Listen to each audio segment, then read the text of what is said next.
What's going on, Packers fans? Welcome into an all-new episode of the Pack a Day podcast. I'm your host, Andy Herman. You can follow me on Twitter at Andy Herman NFL. You know my guest, the one and only Mike Wall. You can find him on social media at Mike Wall68. Mike, we are recording this on Monday. We already did the live show. If people haven't checked that out yet, highly recommend doing so. As we're recording this, how's your Victory Monday going, my friend? Excellent tape to watch today.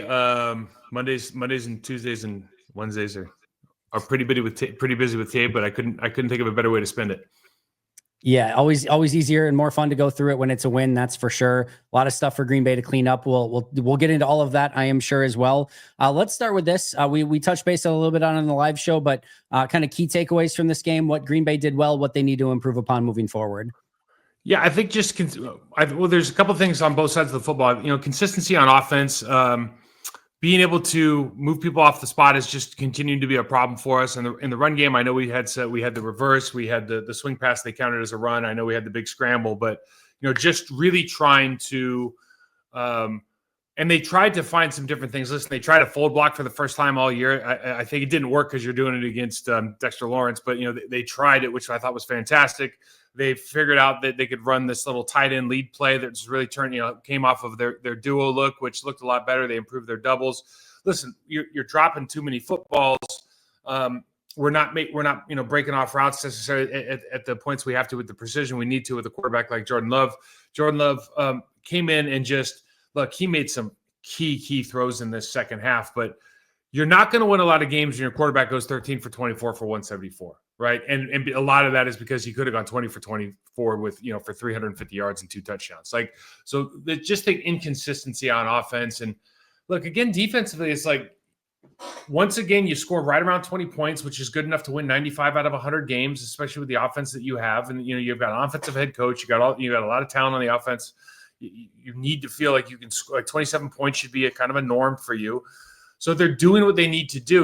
Would you like to see some more dominance, some more splashy plays? Would you like to see them, pick off a couple of those other passes? Absolutely. But just from a brass, tacks, are we playing sound football on defense? Like, the answer for the most part is a resounding yes. And I go back to it, man. Like, ever since Jeff Hafley came in, like, that side of the football is playing at a different tempo with different levels of expectation. Something that we actually just talked about on the last show, Andy, when you're talking about guys coming in and having different expectations and how that just funnels into or creates a different level, a different environment for that entire group. Jeff Hafley's one of those guys that has clearly done that for the Green Bay Packers. I'm so glad you brought this up. I had this on my list of things that I wanted to talk to you about. I talked to it a little bit about with Perry Goldstein on Monday's show. This defense to me it's perplexing. I struggle with it at times because, to your almost exact point, I get to the end of almost every single game and I'm like, oh, they allowed 16 points. They allowed 13 points. They allowed 20 points. They had a couple sacks in this game. They had an interception, technically a forced fumble at the end of this one on the final play with Micah Parsons as well. They had a key 4th down stop. Like, that's like a winning performance. Like you said, kind of like 99, like that's a winning performance defensively. As I'm going through the game and the other team is converting some of these 3rd and long situations and some 4th down situations, and they're piling up time of possession. In this game, the Giants had almost 12 more minutes of time of possession in this game. That's not just on the defense. Part of that is the offense not going 3 and out in certain scenarios as well, but at almost 12 more minutes time of possession.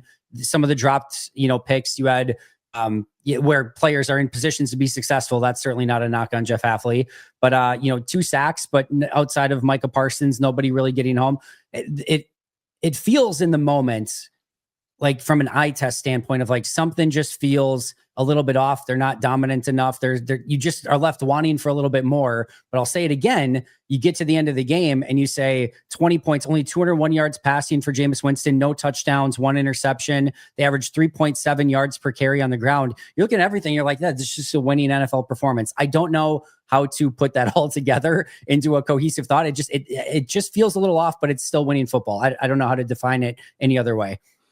Well, I mean, they ran the ball 38 times.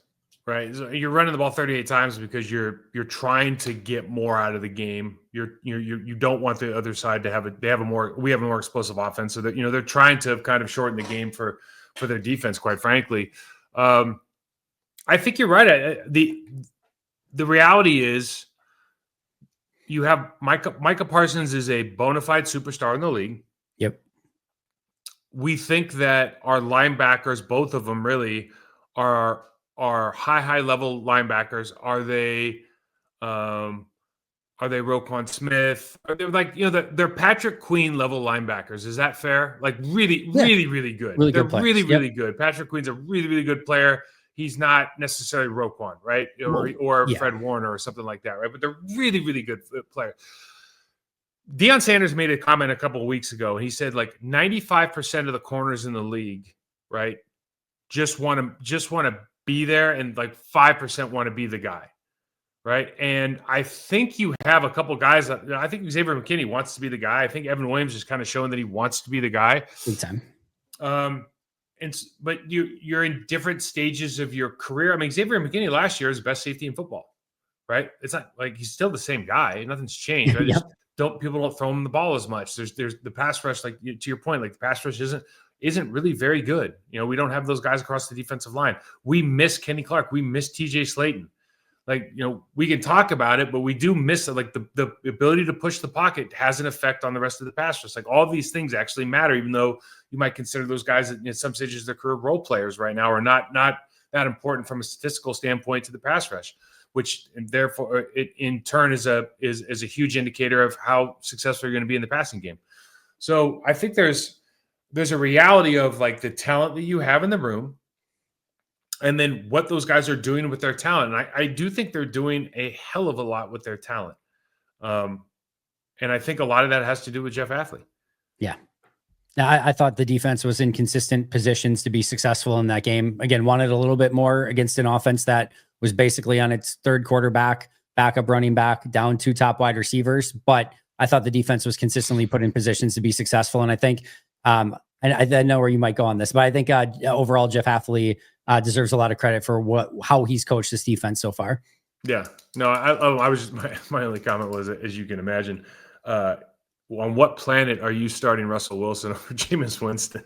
I thought you were either going to go there, or just that also, even if you are missing those, like, listen, Jameis Winston and, Tyrone Tracy, and like, they're still really good football players. Like, so they're good football players. It's not easy. You don't just get to wake up and beat the other team. I think that's the hard part when you watch film too. Honestly, if you're watching high school or college, it's like, okay, this team is much better than NFL. Everybody's good. Yeah. I shouldn't say that. 20 out of the 22 players on the field are good players. They're good football players. 84, he's not a George Kittle. He's a pretty damn good tight end. He's pretty good for the National Football League right now. He's a pretty good player. Tyrone Tracy, he's a good running back. I mean, they're missing a bunch of guys. They don't have Malik Neighbors in that game. You think about the Giants, looking from the Giants' perspective, like where they're missing Malik Neighbors' best player, Jackson Dart, quarterback, Scadaboo. Like they're missing their best guys, and they're still able to go out there. Like I would be encouraged if I were them, their kind of ability to move the football. They did some good things from an offensive line standpoint, and just trying to keep this a short game. Like they had a good game plan. They ran it to the best of their ability, and teams come up short. That guy, the Jameis Winston pick. If Jameis Winston is the quarterback for longer, or that's a different receiver, he just turns that back, just slightly glances that back in, and he's got a touchdown, right? Or he bends it out and it's not a pick. Like he did the one thing you can't do, which is stop, right? And so there's a really bad route. That's what happens in the National Football League, though. If that's Pat Mahomes, that's a touchdown. He just glances that back inside because the guy's playing outside leverage, and they know that is not something they don't even have to call. They just both see it and throw. But you got the quarterback who hasn't been playing all year in a receiver who doesn't understand that yet. So sometimes we luck out. And a receiver that's been benched on numerous occasions that was playing in that game because 2 wide receivers were out and they had to basically play him in that game. Former 3rd round pick, I think he was. Let's go to the offensive side. What did you think of Jordan in this one? You mentioned statistically doesn't look great. If the 7 catches are caught, it looks a whole heck of a lot different. Obviously goes out with the shoulder injury. Malik Willis puts a nice drive together. Jordan comes back, makes some big time throws at the end of this game. The play to Savion Williams, I thought was really, I don't know if it's a game saving or season saving moment. There was about 5 minutes left in that game, but 3rd and 10 down by 1 on your own side of the field, a massive moment in the game. Your thoughts on Jordan in this one? Came up big when you needed him. We got lucky with not lucky, but the pass interference call in the end zone or on the 2-yard line. I've seen that call not go that way, but it was fantastic to get it. Savion Williams' catch was huge. He made a couple of throws on the sideline. Obviously, a couple of throws to Christian Watson that were fantastic as well, not including the touchdown.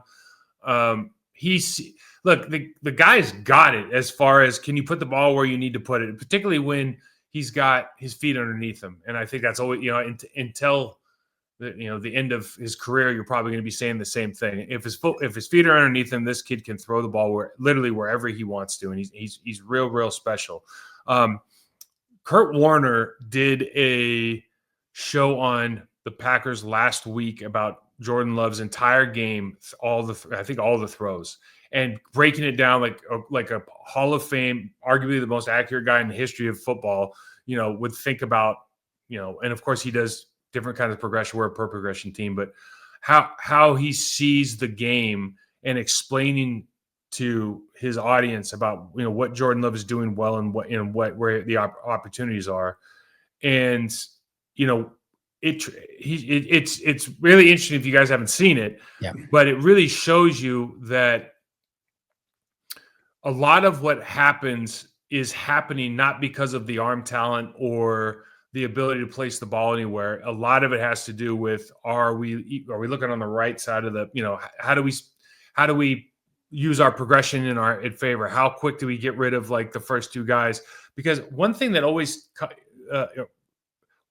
comes up in the Packers is we get back, and so there's too many times in the game, to me at least, where you feel like there's pressure, but he's held onto the ball for a while. And it didn't happen that much yesterday, but there's still these plays where you're like, you look at the all 22 from both angles, and you go, well, clearly you shouldn't be looking over there because of the coverage they had before the snap. But it's almost so some of this stuff. I guess this is my really long-winded way of saying he's awesome to watch. He makes a lot of plays. I think he would make even more plays if he was able to eliminate some of his progression earlier, either pre-snap or post-snap. And for whatever, I think you're kind of experiencing that in real time as a teammate, obviously, but also as a fan.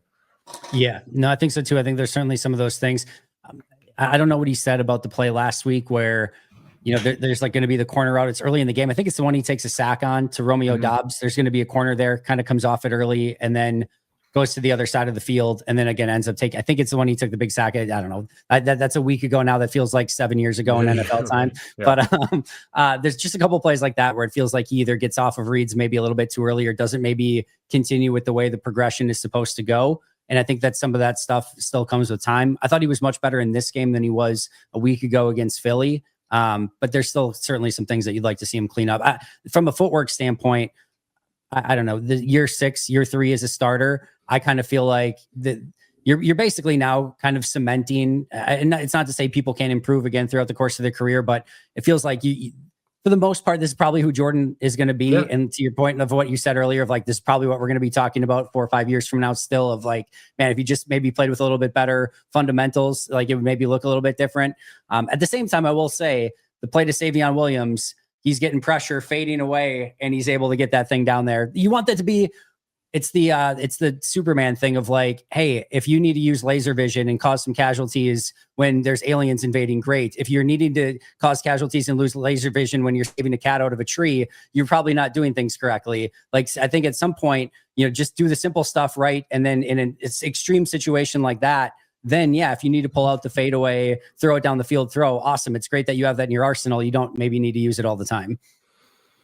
I think he's really good at off-schedule stuff because he's got that's how you can tell that's how he's thrown his whole life, right? You can tell that the off-schedule, like play 24, I think it's a crosser, off-schedule throw. It's amazing. When he hit Dobbs the first time when he rolls out, amazing. When Dobbs dropped it, but great throw. The Savion Williams throw, it's just okay. Just got some time, create and launch into it. He can throw. The one in the I think the PI, he was getting hit or somebody was in his face. He kind of had to throw that a little bit higher and get over the defender. So he can do it all. He can. Oh, and I think you're right. You'd love to. The best quarterbacks in the world are the ones where their feet marry up with their eyes. And that doesn't look the same for everybody. Right. Like it doesn't look the same for Tom Brady as it did for Patrick Mahomes, for Steve Young, et cetera, right?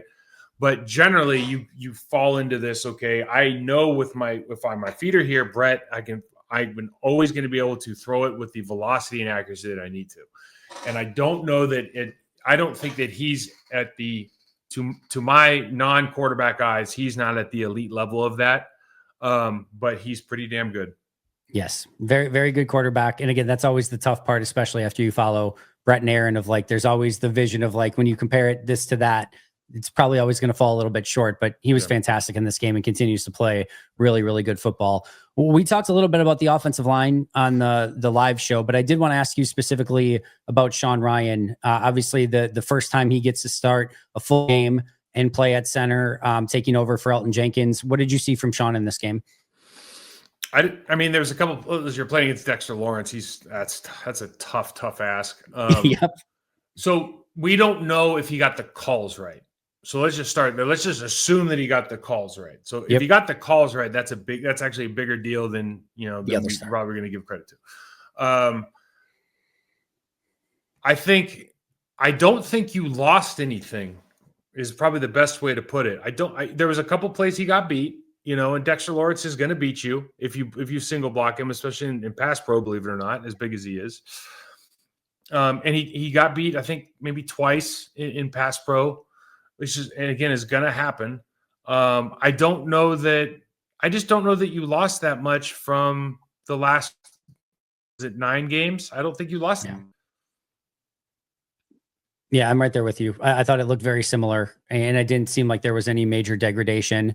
I haven't watched it on the All-22 yet, so that's going to be something that I'm watching very closely this week. But first glance and on the rewatch of the TV copy, it felt there was the one play he just got nuked by Dexter Lawrence, which again is going to happen. Lawrence just, I don't know if it was an arm over or whatever, but he just got immediately upfield. And then, there was 2. He did a push pull with a rip. He did an arm over, and then there was a third down play that actually it ended up working for us, but he got blown up when he had to reach like a gap player, and the gap player is Dexter Lawrence. They run to their side. So, I mean, he got beat. I think. The one thing that Elgton Jenkins, about Elgton is he's freakishly strong.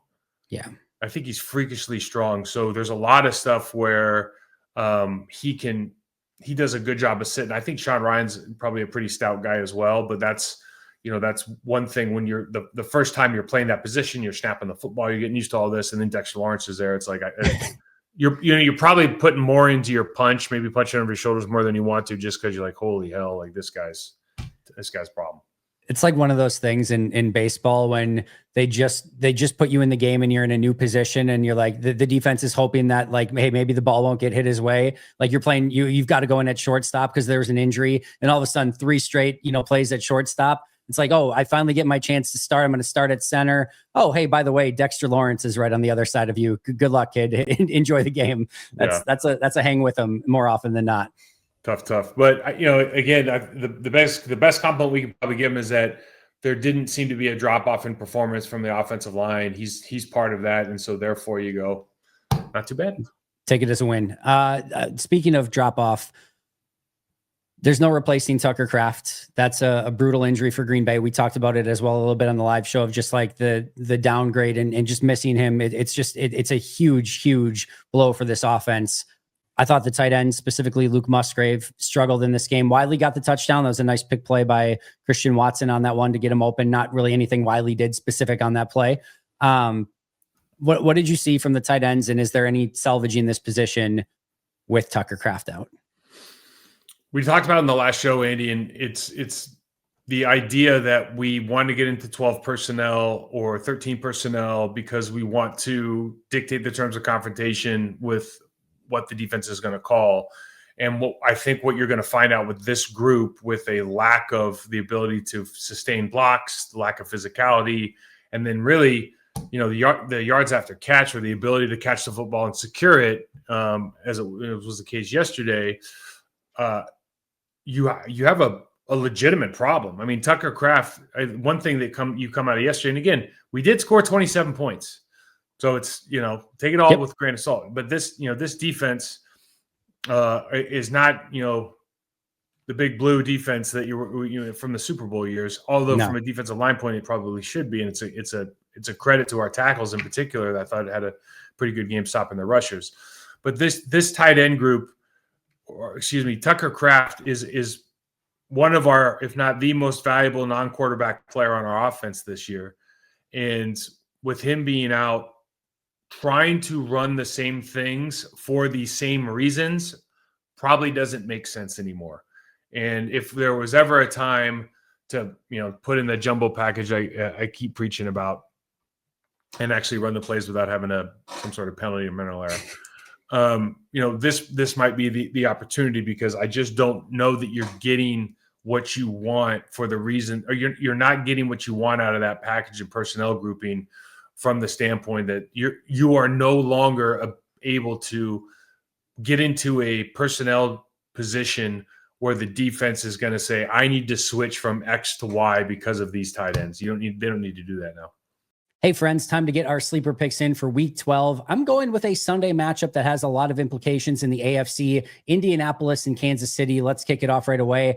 Travis Kelce, fewer than 49.5 receiving yards. He's been pretty good as of late, but I think Indianapolis is going to keep him in check. Patrick Mahomes, fewer than 271.5 passing yards. It's a lot of yards in the modern NFL. I know the Colts defense has been a little bit up and down, but I think they hold Patrick Mahomes and Travis Kelce in check. And then on the flip side, Jonathan Taylor, this is a must win for Kansas City. They have to find a way to beat Indianapolis, and I think they'll do that by keeping Jonathan Taylor in check. So Travis Kelce, fewer than 49.5 receiving yards. Patrick Mahomes, fewer than 271.5 passing yards. And Jonathan Taylor, fewer than 88.5 rushing yards. Make sure that you get your picks in over at Sleeper. Plus, right now, you can get a 100% match up to $100 by utilizing code PACKET-A. Yes, a 100% match up to $100 by utilizing code PACKET-A. Terms and conditions apply. Check out Sleeper for details. Available in over 25 states nationwide. So what are you waiting for? Get your picks in right now. Hey friends, a huge thank you to Mint Mobile for sponsoring today's show. I love partnering with Mint for a variety of reasons, but let's go over three main ones. Number one, quality. Number two, ease of use. And number three, affordability. Let's break it all down. We're going to start with quality. How about this? Unlimited talk and text on the nation's largest 5G network. Plus, 5G coverage for 98% of Americans and 4G LTE coverage to 99% of Americans. Also, 96% of users rate themselves as highly satisfied with Mint's customer care. And you get a 7-day unconditional money-back guarantee. All in all, their quality completely checks out. All right, next, let's talk about ease. First of all, this is all online. You don't have to talk to a pushy salesperson that's trying to get a certain phone or plan or anything that you don't want. You can do this all within the comfort of your own home, right online on mintmobile.com. Plus, the biggest thing is that there's this huge idea that it's so complicated to switch from one carrier to the other. And in some cases, that might be, but not with Mint Mobile. Mint Mobile makes it super simple for you to switch carriers. And again, you can do it all within the comfort of your own home. And then let's talk about affordability. They have premium service starting at $15 per month, plus data options that you can choose from. So you can choose if you want 5 gigs, 15 gigs, 20 gigs, or unlimited data. I highly recommend going with unlimited data. So they are affordable and allow you to customize the plan the way that you want it. And guess what? For a limited time this holiday season, you can get 50% off an unlimited premium wireless plan from Mint. Lock in Mint's lowest price of the year and pay just $15 per month for a 3, 6, or 12-month plan. So don't miss out on this amazing offer. Just snap a pic of the QR code on your screen or go to mintmobile.com to get signed up today. What are you waiting for? Is there a way... This is probably a stupid question, but I like those are my favorite ones to ask, I think. Is there a way in the modern NFL to build an offense without really utilizing the tight end? Like, yeah, we talked about, going more heavy personnel, maybe going 6 offensive linemen, maybe still go 3 wide and a running back. We've seen Green Bay go some 2 running back sets. I don't know. I'd have to look back at it. I think they've done some with 3 wide receivers. I think a lot of times there's still a tight end in the field when they go 2 running backs, but maybe going 2 running backs, 3 wides, or maybe even just going, some old run and shoot 4 wide receiver. Can you put together a modern offense without a tight end? Are you utilizing it quite as much? You listen, the best thing that you can do in the National Football League is create a wrinkle. That's the best thing you can do in this league. It's like it's like bell bottom jeans, man. Like what's old is new.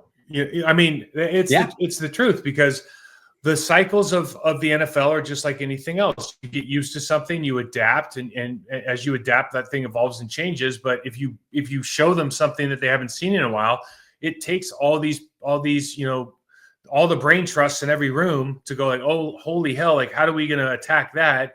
What personnel, what defense? And then the biggest thing with all of this stuff is, like, let's say, for example, you want to go 4 wides. Okay, if you want to go 4 wides, well, then a lot of teams are going to go, do we have 4 corners? Because if there are 4 true wide receivers, you don't want to play them against safeties. Yep. Safeties don't play well against wide receivers, right? Yep. So you don't have that 4th or 5th guy that you're like, okay, I feel good about putting him on the field. You got a problem now. So the defense is going to have to evolve. How is it going to evolve? Are they going to pick up a street free agent? Or are they going to have to completely change their defense and go, we're going to run 4 deep with 4 underneath and we're going to rush 3? Like, those questions start getting asked, right? If you go 2 running backs, okay, great. We're going to keep our linebackers in. Do you have a running back or 2 that you feel good about splitting out? And if they make a mistake and go, man, linebacker has to break out. These are the questions that you force defensive coordinators to answer by your personnel groupings. What's happening now is, and what's happened since really, Travis Kelce, maybe the guy Christian is, I'm not sure, but the guy who is no longer a real tight end, the guy that was like a big wide receiver.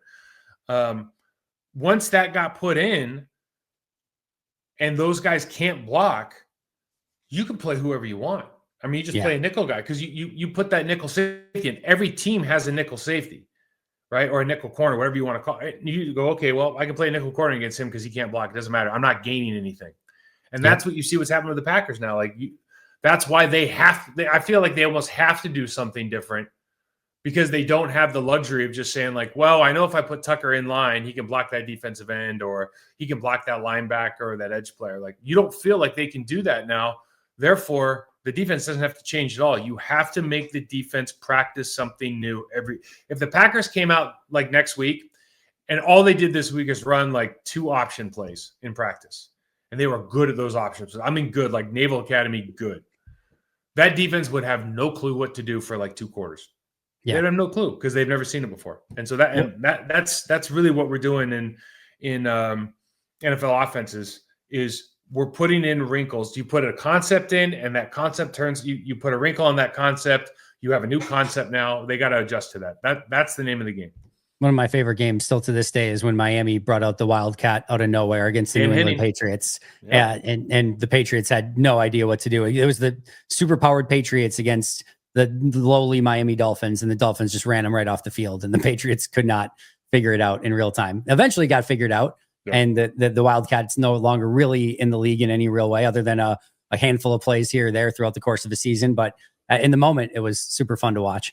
All right, really quick before we get you out, we could talk about all the mistakes and drops, but it's just going to take coaching and things like that. I don't think there's anything too much to add to that at this point.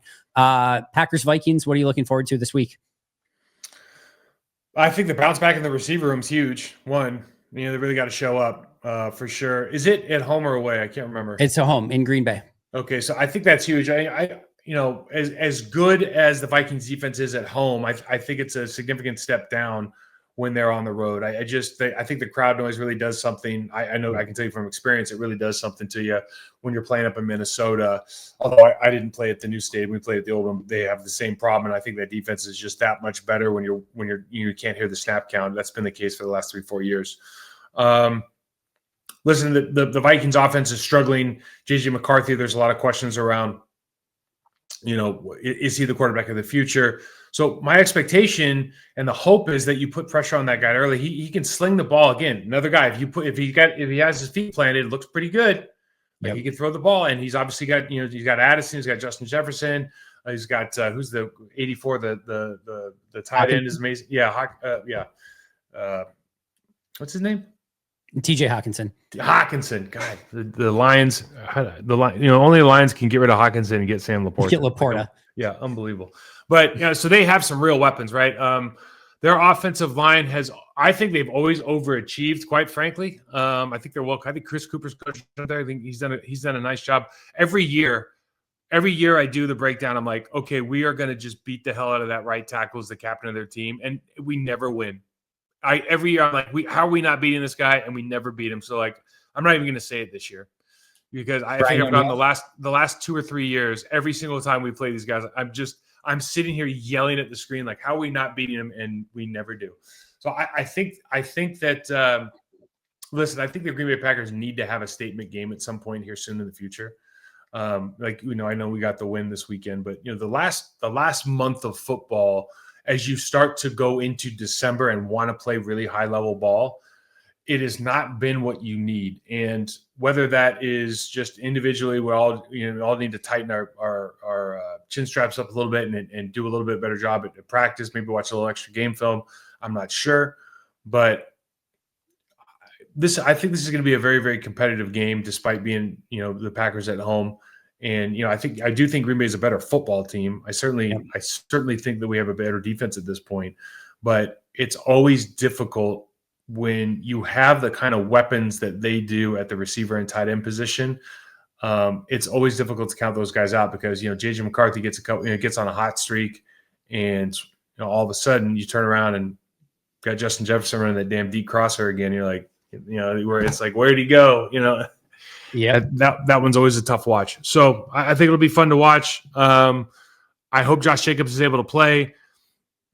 I love the fact that the Packers did try some new wrinkles in the run game this week. I mean, I don't want to, underemphasize that. Like, that was a big deal because it really felt like for a couple weeks they have not. It's been like, okay, well, this isn't working. We just got to do it better. It's like, no, okay, let's just be smart about this. If we can't block that guy, let's try a different angle or technique. Let's try to make a different call. Let's try to insert this Y in different positions, in the backfield so that we can get a better angle and we can have some success. And they did seem to get better at those double teams as well. So I know we always talk about, maybe I overemphasize the importance of the run game here, but I really do think, particularly with the inconsistency in our wide receiver room right now, like, you have to put those guys in a position where you do get the Christian Watson one-on-one, you do get the Matthew Golden one-on-one every once in a while. And I don't know that you are able to do that unless we run the football effectively. And if there's no Josh Jacobs, that makes it that much harder. And Emmanuel Wilson, Chris Brooks going to have to step up big in this game. Should be a fun one. Like, looking forward to it. Noon game, Lambeau Field, Packers, Vikings. It's exactly what you want in a mid-November football game. And hopefully Green Bay can pick up the big win. Mike, I cannot thank you enough. Live show and here on the Tuesday YouTube and podcast as well. Where can we find all of your incredible work? And I know you've been killing it too for Pack-A-Day and Process to Perform, putting out all the film episodes as well. Yeah, I'll try to do it. I just got the film. Try to put one up this evening on the Process to Perform channel, Andy, and thank you again for putting it on your platform as well. It's watching film is like, I don't know why everybody doesn't do it. I think it's so much fun.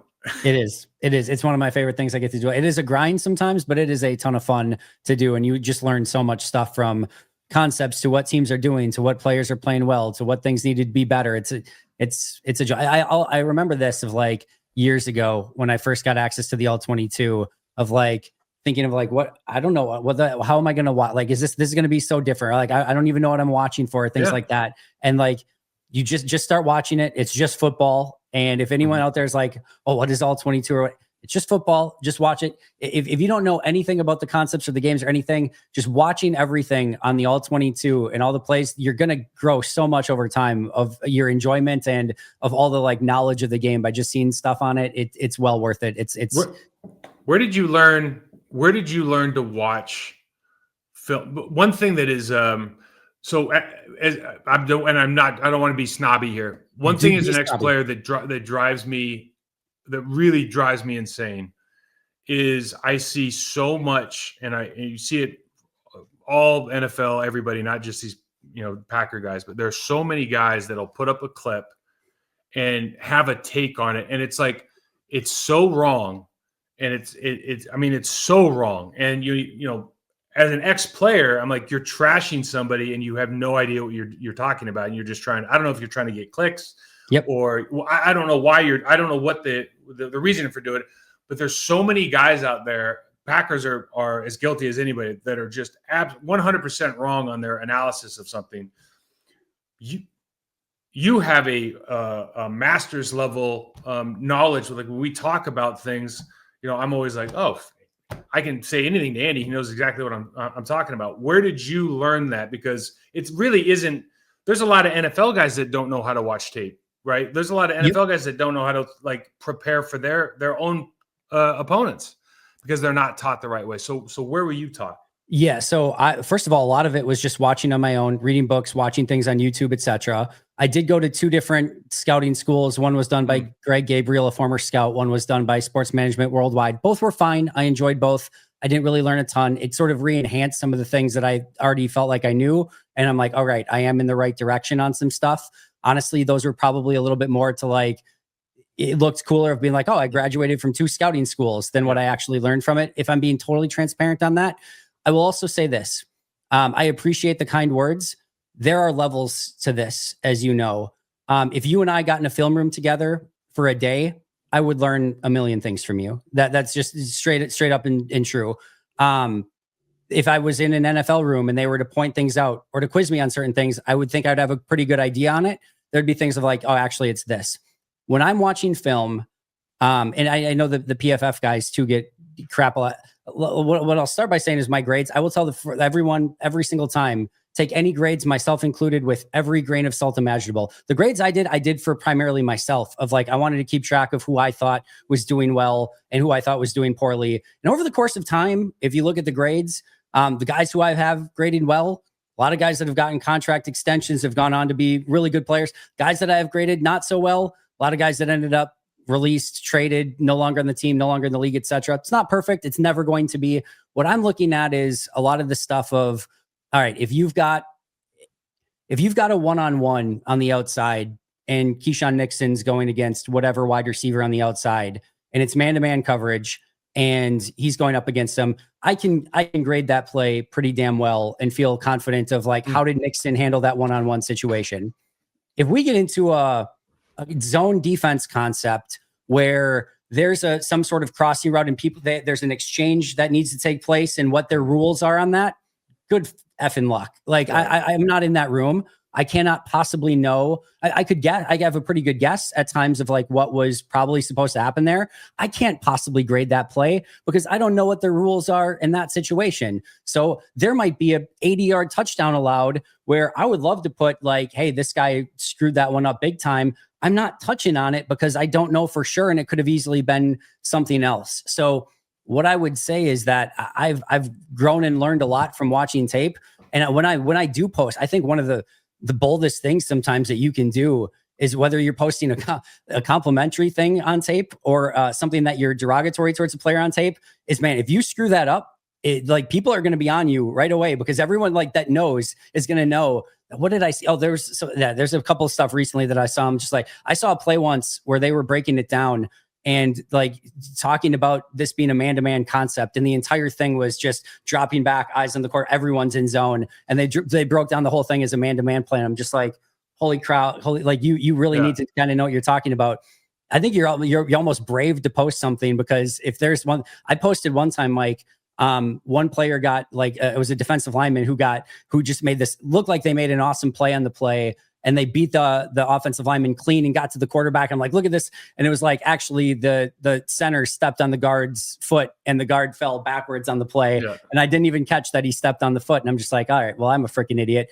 So my point being is that, you know, there's always somebody smarter than you and you have to be cognizant of what you know and what you don't know. And I really try to focus on the stuff as best as I can that I do know, not try to evaluate too much of the stuff that I don't know, which quite frankly is still a level that I would like to continue to learn and get to. That's a long-winded answer. My apologies. When I, so if I'm working for a team or a guy or something, and I don't know the answer to like one of those questions, or if it's like a off schedule play or something's gone haywire, I'll just write there like off schedule. Like I won't grade it. Yep. Right. And then just move on. And so so I would rather be 100% right 93% of the time of the plays than 7% right. 93% right on 100% of the plays. You know what I mean? Yep.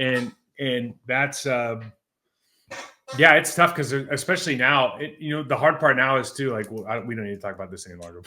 There's so much with all the new offenses. It's like I'm always, and this is the hard part that I have with like the Packers and a lot of these teams is because of all the motions that they're running, and you don't know how, like, let's say you run somebody across the ball, right? And when as you're running somebody across the ball, especially now, that might turn into a lead play or a backside play. But that guy, even if they're like, you can be in zone and go across, right? Because you could be running your cover three is just based on your passing strength, for example. That doesn't mean you're in man. And the guy can also stay there because maybe that's where he fits into the run game. And then because of all that, like the offensive line might just have this like college level, we're just going to block these two guys, not worry about this guy. Even though when I was playing, you were definitely blocking the guy that stayed in the box because now he's part of the count. Yep. And they just don't do it. So when you start watching stuff like that, it's like it's really hard to understand. If you were just going to grade instead of just like, commentary, it's hard to go, okay, well, are they having does everybody on the line have a mental error right now, or am I an idiot? You know what I mean? So yeah, there's a lot going on. And I was just curious because it's, hats off to you. It goes to show you Adam Gase, who he didn't have a great head coaching career, but Adam Gase said something to me one time because Adam Gase never played college football. I mean, he's one of the few coaches he never played college football. And he goes, and he had John Kitna. I think he started folding towels or something like in Detroit. Like he has like humble beginnings. He's one of those guys we talked about last show. And I think he had like John Kitna in Detroit one time. John Kitna is like, Adam's a super smart guy. He's probably got a 150 IQ and he watches, all he does is watch tape and shit. So he just figured everything out, he figured it out for himself. John Kitna is like, dude, I don't care if you played or not. Can you make me better? Like, that's all that matters. And I think, guys on my side of the table sometimes are like, oh, well, who the fuck this guy's talking, sorry, Langs, but he's the guy's talking about because he didn't play. And this is like I am constantly going like, no, man, you take everybody at their merit, right? Because that really doesn't. I mean, I think there's some contextual things by position. Like, I'll never understand what it feels like to be a quarterback. Like, I do think there's some value there, but anybody can do this stuff, but you do have to have like this really high level of curiosity to start from scratch and just be like, I'm going to watch tape until I figure it out, man. So like, hats off to you. That's awesome. And the other thing too, is when you get to some of those plays, I'm actually surprised I haven't done it with, maybe I have a long time ago in the past, but I'll go to people smarter than me and say, hey, what do you see on this play? And then I'm like, all right, then you learn that way too, of like, all right, I didn't understand that. Now I have a better understanding of that and can, view it more accurately. And it's just your big thing there is the word curiosity of just, I constantly want to learn more about it. I wish a lot of times that, with doing all that I do, I wish I could almost just take a day every week, just say, this is going to be a learning. I'm going to read more. I'm going to watch more stuff online. I'm going to, talk to smarter people, etc. I wish I had more of that time just to even learn more and more about the game and read more about individual positions and things like that. Just because I think there's always stuff that you don't know, and the game is always evolving and growing too. It always recycles and goes back to stuff, but there's also little wrinkles that get added on things that you have to stay on top of everything. But I really, really appreciate the kind words, and I really, really appreciate you coming on because I learned stuff from you every single week. So thank you for taking the time, and your film breakdowns are epic as well. So I appreciate you a ton. Appreciate you, bud. Go follow him at Mike Walt. You can find him at Mike Walt 68. You can find me at Andy Herman NFL. That's going to do it for us today. But until next time, and as always, go Pack Go.